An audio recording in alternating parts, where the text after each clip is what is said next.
오늘은 위의 구조와 기능, 호르몬과 소화 과정, 주요 질환, 도움되는 식단에 대해 자세히 살펴보겠습니다. 위는 인체의 상복부에 위치하며 주로 횡격막 바로 아래, 갈비뼈의 하단 부분과 왼쪽 상복부에 걸쳐 있습니다.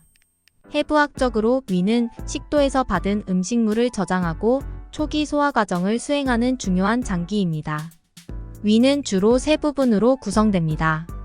먼저 위의 가장 상단에 위치한 위저부는 식도로부터 음식물이 들어오는 입구에 가깝습니다. 이 부분에서는 주로 가스가 모이며 식사 후 음식물이 임시 저장되는 곳입니다.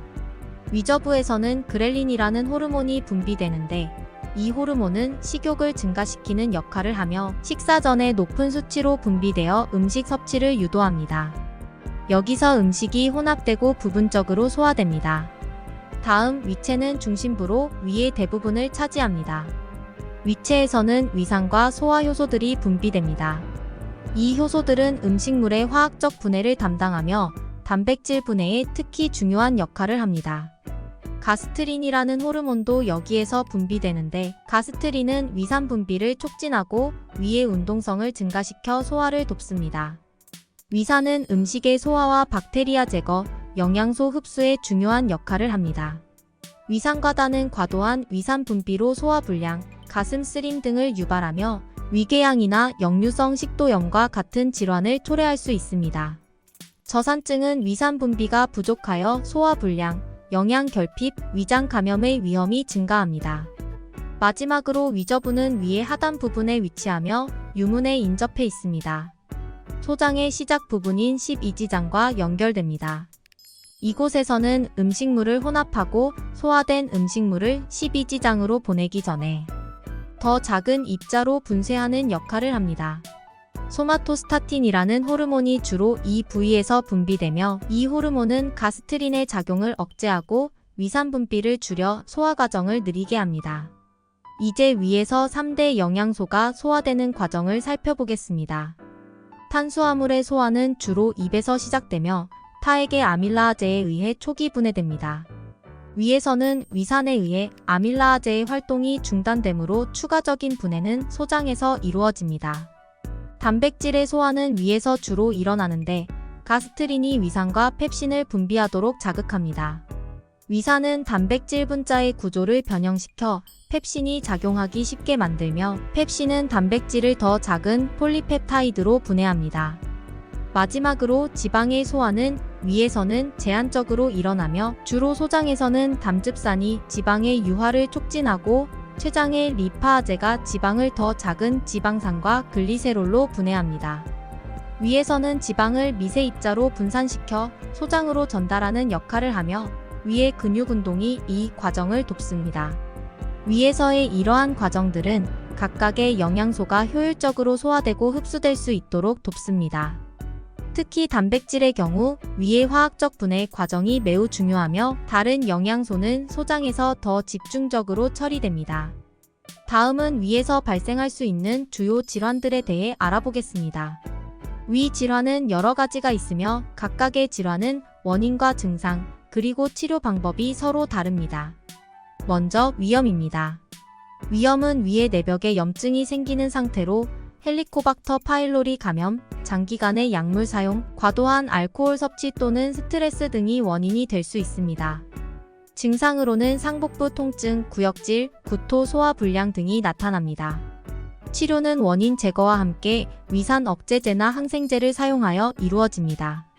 위궤양은 위 점막에 깊은 상처가 생기는 질환으로 주로 헬리코박터 파일로리 감염이나 비스테로이드성 항염증제의 장기 사용이 원인입니다. 주요 증상으로는 식후 통증과 공복 때나 밤중의 통증, 그리고 메스꺼움 등이 있습니다. 치료는 감염 제거와 위산 분비 억제제를 통해 이루어집니다.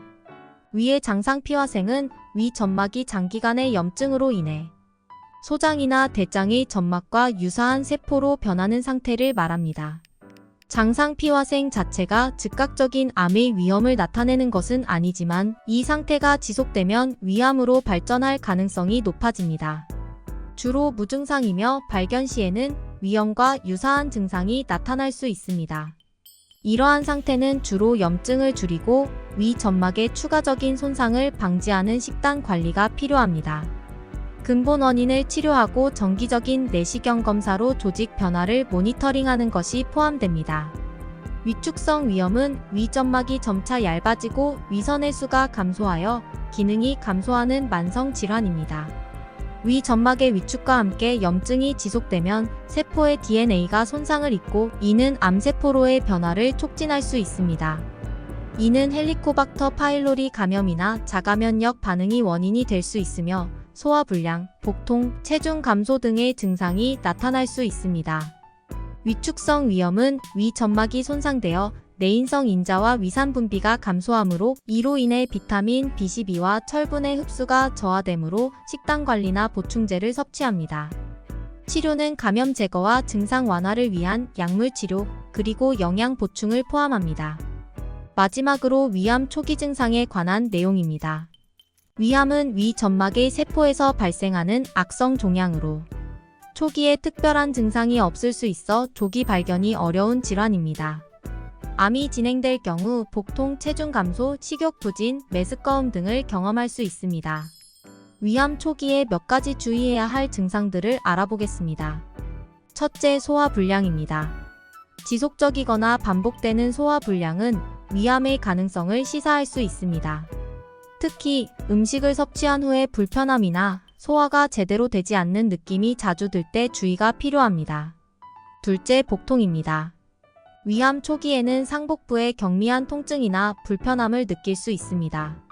이는 일반적인 소화불량과 혼동될 수 있어 각별한 주의가 필요합니다. 셋째, 식욕 감소입니다. 갑작스런 식욕 감소나 음식에 대한 거부감은 위암의 초기 신호일 수 있습니다. 평소와 다른 식습관의 변화에 주목해야 합니다. 넷째, 체중 감소입니다. 설명할 수 없는 체중 감소가 발생하는 경우 이는 종종 위암과 같은 심각한 건강 문제의 징후일 수 있습니다. 다섯째, 피로감입니다. 특별한 이유 없이 지속되는 피로감 역시 위암의 증상 중 하나일 수 있습니다. 마지막으로 메스꺼움과 구토입니다. 반복적인 메스꺼움과 구토도 위암의 초기 증상일 수 있으며 특히 식사 후에 자주 발생한다면 의심해 볼 필요가 있습니다. 이러한 증상들 중 하나라도 경험한다면 가능한 빨리 의사의 진료를 받는 것이 중요합니다. 조기 진단과 적절한 치료는 위암의 치료 성공률을 크게 향상시킬 수 있습니다. 정기적인 건강검진과 위내시경 검사를 통해 위암을 조기에 발견하고 건강을 지키세요.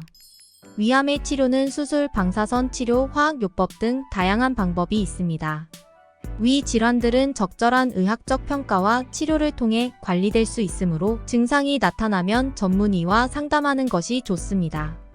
그렇다면 어떠한 식습관이 위의 질환을 예방하는 데 도움이 될까요? 먼저 소화에 좋지 않은 음식의 종류와 그 이유에 대해 자세히 알아보겠습니다.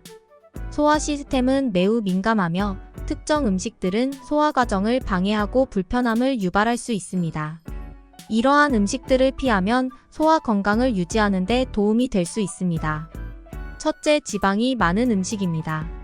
튀긴 음식, 버터, 고지방, 유제품 등은 소화가 오래 걸리며 위에서 지방을 분해하는 데 시간이 필요하기 때문에 소화 불량을 일으킬 수 있습니다. 둘째, 매운 음식은 위 점막을 자극하여 소화 불량, 위통, 역류성 식도염을 유발할 수 있습니다. 고추, 칠리, 겨자, 와사비 등이 포함됩니다. 셋째, 가공식품과 패스트푸드는 나트륨, 보존제, 인공 첨가물이 많아 소화 과정을 방해할 수 있습니다. 넷째, 산성 음식은 특히 역류성 식도염이 있는 사람들에게 소화 불편을 일으킬 수 있습니다. 토마토, 시트러스 과일류인 오렌지, 레몬 등, 그리고 식초가 여기에 속합니다. 다섯째, 카페인이 함유된 음료는 위산 분비를 촉진하고 위 점막을 자극할 수 있으므로 커피나 강한 차의 과도한 섭취는 피하는 것이 좋습니다. 여섯째, 알코올은 위 점막을 직접 자극하며 과도한 섭취는 다양한 소화기 질환을 유발할 수 있습니다. 일곱째, 설탕이 많은 음식과 인공 감미료는 발효를 촉진하여 가스와 불편함을 유발할 수 있으며 일부 인공 감미료는 설사를 유발할 수 있습니다. 마지막으로 너무 차가운 음식이나 음료는 위를 수축시켜 소화 불편을 유발할 수 있습니다. 특정 과일, 특히 식이섬유가 많은 과일은 소화가 어려울 수 있으며 가스를 유발할 수 있습니다. 예를 들어 사과, 배 등이 있습니다. 이러한 음식들은 개인에 따라 영향이 다를 수 있으므로 자신의 몸이 어떻게 반응하는지 관찰하고 그에 맞게 식사를 조절하는 것이 중요합니다. 다음으로는 소화를 돕고 위를 달래는 음식들에 대해 알아보겠습니다. 위 질환을 가진 경우 위 점막을 자극하지 않고 소화 과정을 부드럽게 도와주는 음식을 선택하는 것이 중요합니다. 첫째, 바나나입니다. 바나나는 부드럽고 순한 성질을 가지고 있어 소화가 쉽고 위 점막을 자극하지 않습니다. 위염이나 위궤양이 있는 환자분들에게 특히 도움이 될 수 있습니다. 둘째, 오트밀입니다. 오트밀은 섬유질이 풍부하고 부드러워 소화를 쉽게 도와줍니다. 또한 위산과 잘 결합하여 위 내 산도를 낮추는 데 도움을 줄 수 있습니다. 셋째, 요거트입니다. 프로바이오틱스가 풍부한 요거트는 위와 장의 건강을 돕습니다. 생균이 들어있는 요거트는 소화를 촉진하고 장내 환경을 개선하는 데 유익합니다. 넷째, 사과 소스입니다. 사과 대신 사과 소스를 선택하면 섬유질은 유지하면서도 더 부드러워져 소화하기가 수월합니다. 사과 소스는 자극적이지 않아 위 점막에 부담을 주지 않습니다. 다섯째, 닭가슴살 또는 터키입니다. 지방 함량이 낮은 이러한 단백질원은 부드럽게 조리할 경우 소화가 쉬우며 위에 부담을 주지 않습니다. 여섯째, 찐 채소입니다. 당근, 호박, 감자와 같은 채소를 찌거나 삶아 부드럽게 만들어 먹으면 소화가 편하고 위 점막을 보호할 수 있습니다. 일곱째, 생강차입니다. 생강은 메스꺼움을 완화하고 소화를 촉진하는 자연스러운 방법으로 생강차는 위의 편안함을 증진하며 염증을 줄일 수 있습니다. 마지막으로 죽 또는 미음입니다. 소화가 쉬운 죽이나 미음은 위를 달래고 소화에 부담을 주지 않습니다. 특히 위염이나 위궤양 같은 위 질환의 급성기에 적합합니다. 이러한 음식들을 섭취할 때는 맵고 산성이 강하며 지방이 많거나 매우 자극적인 음식은 피하는 것이 좋습니다. 각자의 몸이 어떻게 반응하는지 주의 깊게 관찰합니다. 끝으로 스트레스는 위산 분비를 증가시켜 위염이나 위궤양과 같은 질환을 유발하거나 악화시킬 수 있습니다.